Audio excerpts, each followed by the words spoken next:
Hey guys, if you missed my email yesterday on all the ways I tried getting traffic to my website, you guys can definitely watch that video after this one. But in today's video, I want to be showing you the one platform I use to get over 100,000 page views per month consistently. And I want to share with you how I do it. Now that platform is Google.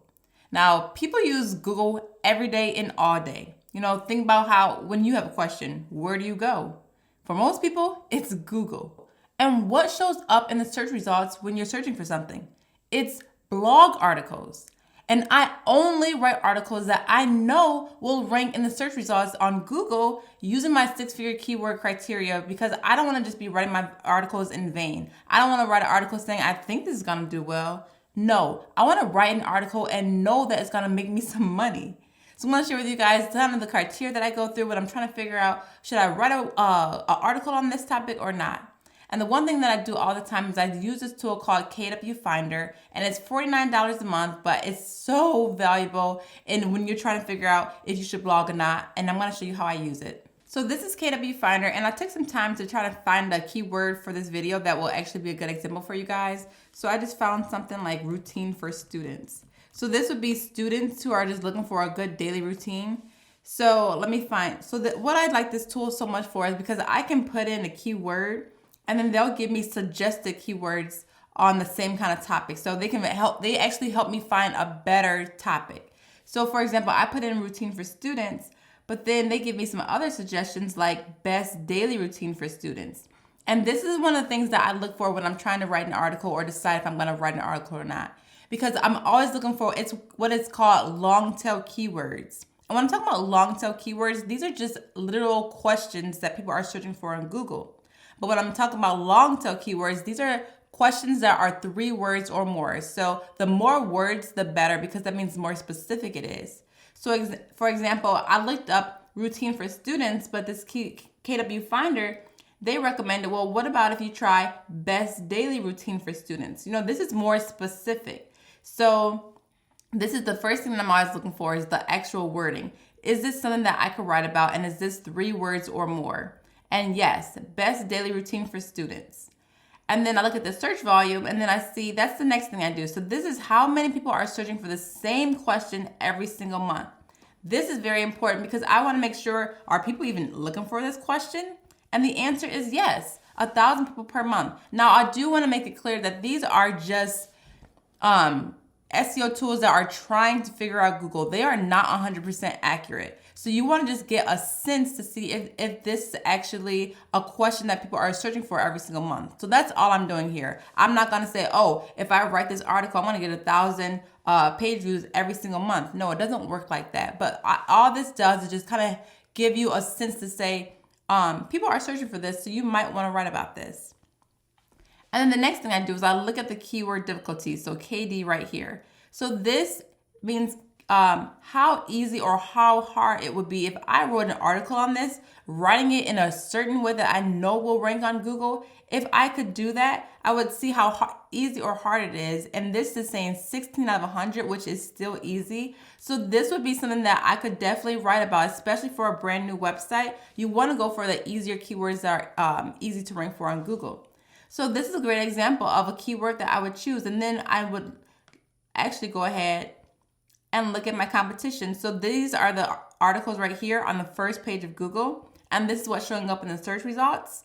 And then one of the things I kind of do, I just look at the domain authority. DA stands for domain authority. So this tells you just basically how well established these websites are. And you can see here 35, 25. Now it goes from 1 to 100. So the lower the number, the better. So these are fairly new sites. So I know for a site like mine, I could definitely write an article on this, and it could rank on the first page of Google if I know how to write my articles for Google.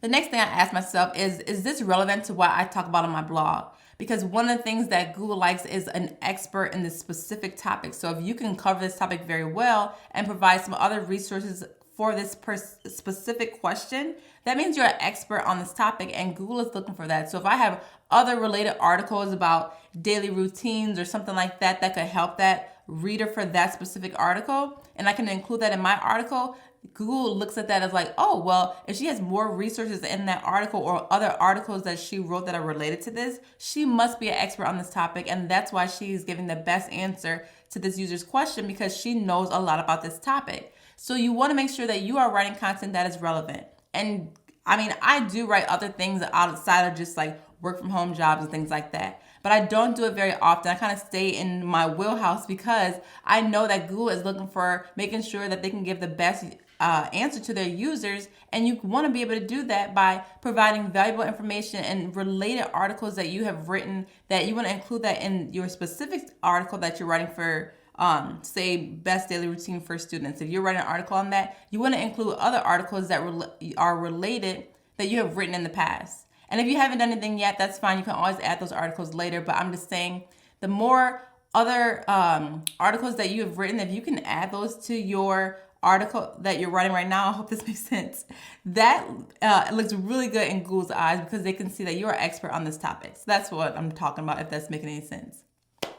The next thing I do is I actually go to Google and I look at my competition. I'm saying, can I do better than what's already out there? And if my answer is yes, then I'm like, okay, that's another check. I can probably write about this. And then the last question I ask myself is my monetization strategy. How am I going to make money from this article? It's going to be through affiliate marketing. That means, can I promote any products or services that someone can actually purchase? So basically what I'm asking myself, if someone is looking for a best daily routine for students, would they be at the purchasing stage? Is there anything that I could offer that they would want to purchase from this? And if the answer is no, then it's like, okay, well, maybe I could just make ads from this article. But the only thing, when you're thinking about ads, it has to be a number of people that are coming to your website, and that is the way that you make money from ads. So 1,000 people every single month, that's not bad. So maybe I could just say, I'm just gonna make ads through this website, through this article.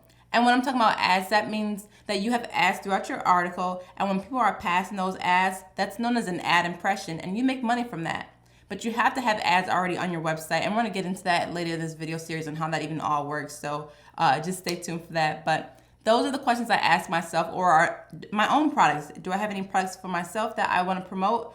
Then I'm asking myself, does this even make sense? So before you even move forward and actually writing your article, you want to ask yourself these things, because we're in this to make money. This is a business. This is not just to say, oh, I want to just write articles about my life. People don't care about us. So it's all about how can you help people? And if you can answer this question, go ahead and do it. But you have to make sure that you write it in a certain way that will rank on Google. And that's what we're going to be talking about tomorrow. So make sure you guys stay tuned and don't hit that bell for notifications. Make sure you guys subscribe so you guys are not missing out on this video series.